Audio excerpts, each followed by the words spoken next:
Otherworldly Evil Monarch, Bab 146. Judul, Utusan dari Dua Negara. Aku agak bingung, apa yang aku lakukan? Jun Mo Xie menggaruk rambutnya. Lalu bagaimana aku harus memanggil kamu? Ya kamu tahulah. Dugu Xiao Yi menginjak kakinya. Aku belum pernah melihat orang sebodoh itu. Aku tahu. Jun Mo Xie mengerutkan kening saat dia merenung. Tetapi kemudian menyadari gerakan tiba-tiba dan sedikit saat Dugu Xiao Yi membuka jari-jarinya yang menutupi matanya untuk diam-diam melihat Jun Mo Xie. Jun Mo Xie akhirnya mulai mengerti. Sekarang tampaknya hubungan kita berubah. Aku mencoba untuk mengajarinya, jadi sekarang hubungan kita berubah menjadi seorang guru dan murid. Gadis kecil sekarang adalah muridku. Cepat dan bangun, tuanmu sedang menunggu untuk mengajarimu hukum pisau yang indah. Kamu bukan guruku. Dugu Xiao Yi tidak melompat seperti yang diharapkannya. Sebagai gantinya, dia mengulurkan kakinya dan menginjak kakinya. Selain itu, dia tidak berhenti di sini, dan melanjutkan untuk menginjak kakinya beberapa kali lagi. Apa yang membuatmu berpikir bahwa kamu cukup memenuhi syarat untuk menjadi guruku? Jun Mo Xie benar-benar lengah karena dia tidak pernah mengharapkan muridnya bertindak begitu keterlaluan. Dia meringis dan berkata, "Hormati gurumu, guru, pantatku. Hormati pantatku. Kamu pikir kamu dapat menggunakan kebohongan hukum pisau ini untuk mengeksploitasi aku? Aku beritahu padamu. Aku tidak ingin mempelajari hukum pisau bodoh kamu. Kamu hanya bajingan, tidak ada lagi." Dugu Xiao Yi tampak begitu marah sehingga seolah-olah dia akan menerkamnya dengan cakarnya dan mencabik-cabiknya. "Aku marah. Kamu orang jahat. Dan orang bodoh. Kamu benar-benar bodoh, idiot tidak romantis. Ini konyol. Bagaimana aku menjadi bajingan? Dan bagaimana aku menjadi orang jahat?" Jun Mo Xie benar-benar terperangah, dan tidak bisa menahan diri untuk berpikir. Ini adalah ketidakadilan besar. Mo Xie sebelumnya adalah orang jahat. Tapi aku telah menjadi penyelamat bagi keluarga Jun. Mengapa aku harus menanggung ini? Aku benar-benar tidak tahu apa yang gadis ini rencanakan. Aku baru saja membantu hewan peliharaan kecilnya berevolusi, dan kemudian aku memberinya pisau yang sangat bagus, dan sekarang aku bahkan mencoba untuk mengajarinya teknik pisau yang hebat, tapi dia masih mengatakan hal-hal ini padaku. Ini tidak adil. Aku sudah memberitahunya bahwa ciuman itu tidak disengaja. Dan ini tidak seperti ini adalah pertama kalinya dia mencium seorang pria, dan bahkan jika ini adalah pertama kalinya, maka itu juga pertama kalinya bagiku. Jadi sebenarnya aku yang bingung di sini. Tunggu sebentar, apa dia mengira aku tertarik padanya karena aku menciumnya? Seluruh tubuh Jun Mo Xie menggigil saat dia menyadari bahwa tubuh seorang wanita mulai menjadi dewasa pada usia 16 tahun dibandingkan dengan rekan pria mereka. Aku harap tidak. Masa lajangku belum cukup. Sudahlah, cepat ajari aku hukum pisau. Aku harap kamu tahu satu, dan tidak hanya menyombongkan diri. Dia menginjak kakinya lagi dengan marah, dan kemudian menggigit bibirnya. Meskipun dia ingin pergi, dia tidak melakukannya. Dia berhasil mengatur pertemuan dengannya setelah menghadapi banyak kesulitan, dan bahkan ketujuh saudara laki-lakinya telah menemaninya. Aku tidak tahu kapan kita bisa bertemu lagi. Tapi si idiot ini, Dugu Xiao Yi hampir merasa ingin menangis. Idiot ini. Dia menciumku. Bahkan orang tuaku tidak pernah menciumku di bibirku, dan di atas semua itu, karena dia adalah seorang debauci terkenal, aku yakin dia telah mencium banyak wanita sebelumnya. Ini jelas bukan pertama kalinya. Meskipun Dugu Xiao Yi bertingkah seperti gadis remaja normal saat ini, manusia normal masih tidak akan pernah bisa memahami pikirannya. Kamu memaksaku untuk mengajarimu setelah tidak menghormatiku seperti itu? Apakah menurutmu aku berhutang sesuatu padamu, atau apa? Jun Mo Xie memutar matanya saat dia berteriak padanya. Dia menatapnya dengan mata bulat besar, yang tiba-tiba menjadi merah, dan kemudian air mata mulai menetes dari sudut matanya. Kamu menggangguku. Hatinya menyimpan keluhan yang tak terbatas. Pertama bajingan ini menciumku setelah aku memberinya liontin gyoku, dan sekarang dia meneriaki aku. Aku harus pergi. Apakah tidak ada yang mengajari orang bodoh ini tentang merayu wanita muda? Baiklah.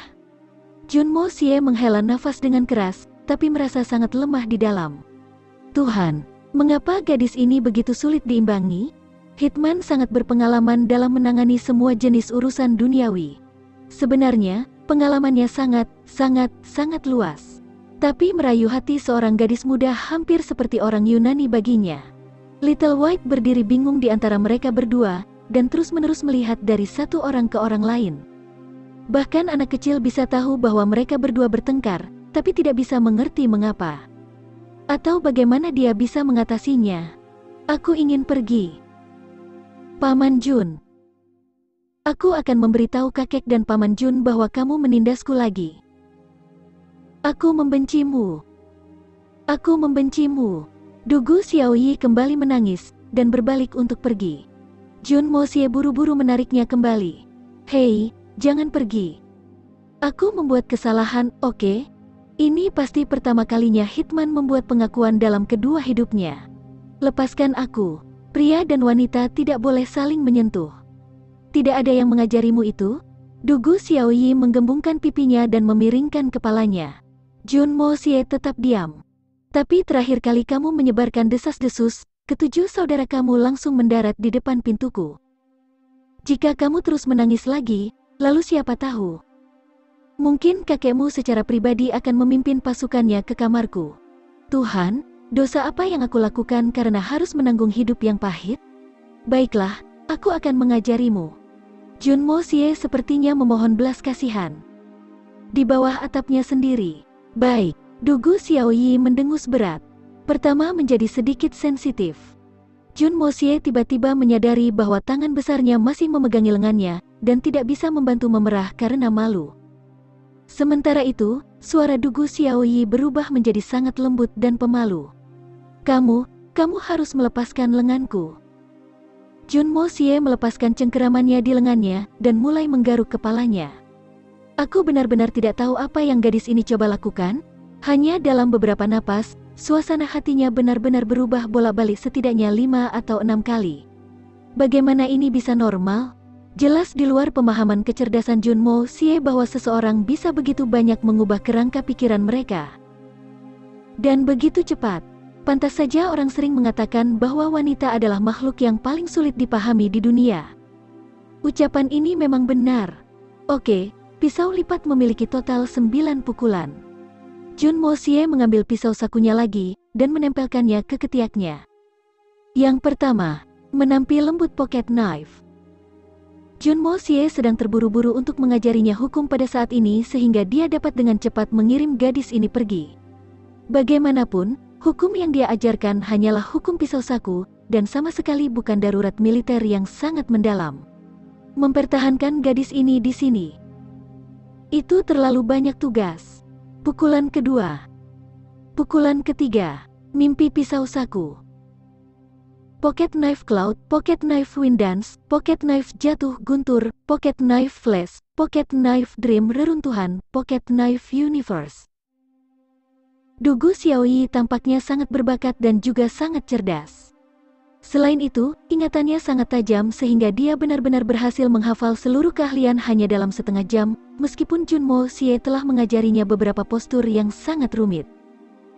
Namun, tepat ketika tampaknya itu selesai, dia tiba-tiba mulai dengan sengaja mengacaukan postur paling dasar, yang bisa dia lakukan dengan sempurna beberapa saat yang lalu. Tentu saja Jun Moxie harus mendekati tubuhnya untuk memperbaiki postur tubuhnya. Jadi sejumlah kontak fisik hampir tak terhindarkan. Tubuh Jun Moxie sangat kuat secara fisik, tetapi dia masih meneteskan keringat saat mengajarinya. Sementara itu, Dugu Xiaoyi sepertinya sedang berlatih dengan semangat tinggi, sedemikian rupa hingga pipinya memerah. Dari sudut pandang Jun Moxie, tugas itu sangat berat. Tapi dari sudut pandang Dugu Xiaoyi, adegan itu adalah pemandangan romantis yang indah antara dua kekasih. Namun, karena kecerdasan emosional Jun Moxie mendekati nol, pembunuh bayaran itu jelas-jelas mengeluh ke surga. Dia sangat bodoh. Kenapa aku harus mengajari dia hal yang sama berulang kali? Saat itu, suara meriam yang tak terduga terdengar di luar kediaman Jun. Suara yang hampir memekakkan telinga diikuti oleh suara tentara yang melepaskan kuda mereka dan mendekati gerbang kediaman Jun. Apa yang terjadi? Mereka berdua ragu-ragu dan tanpa sadar menghentikan pelatihan mereka. Jun Mosie menyeka keringat dari wajahnya. Meskipun hatinya lega, dia merasa agak aneh. Aku merasa latihan ini agak sulit, tetapi bagaimana gadis ini bisa melanjutkan? Apakah gadis kecil ini menyembunyikan kekuatannya? Bagaimana aku tidak menyadarinya? Dia sudah menyadari bahwa Dugu Xiaoyi cukup cerdas pada saat dia bisa menghafal pukulan kedua hanya dalam satu upaya, tetapi tidak tahu bahwa dia sengaja salah memainkan gerakan saat ini. Seluruh proses tidak melelahkan sedikit pun baginya. Bagaimana bisa? Gadis kecil itu jelas terlalu sibuk merasa malu dan senang mempelajari keterampilan ini dari lelaki impiannya. Tampaknya perbedaan dalam pikiran memang cukup untuk menyebabkan perbedaan dalam ketahanan fisik. Guru negara Kekaisaran Yutang, Fei Mengchen akan tiba di kota Tianxiang dengan pasukannya.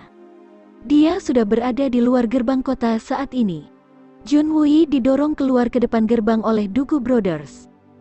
Juga, dia ditemani oleh jenderal terkenal dari Kekaisaran Yutang, Zhao Jianhun. Yang Mulia telah mengirim Pangeran Agung untuk menyambut mereka ke kota. Saat Jun Wui menyebut nama Zhao Jianhun, cahaya aneh bersinar di matanya.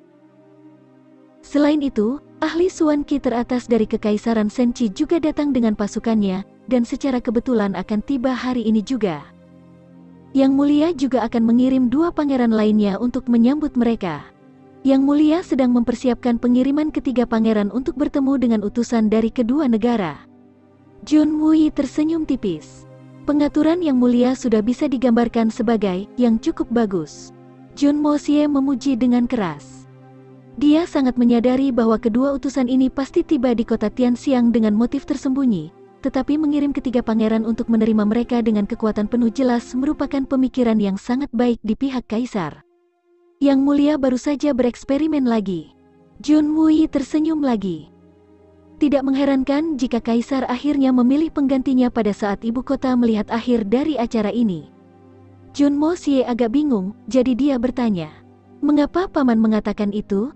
Diplomasi adalah kegiatan yang sangat rumit, dan seseorang perlu menerapkan tekanan yang tepat pada poin-poinnya. Dalam keinginan untuk mendapatkan kekuasaan, ketiga pangeran akan mencoba untuk mendapatkan dukungan dari kerajaan tetangga, dan sikap mereka akan menentukan masa depan pemerintahan negara ini. Sikap ketiga pangeran akan memiliki pengaruh yang sangat jauh di masa depan, jadi ini akan menjadi ujian yang sangat menentukan bagi mereka bertiga.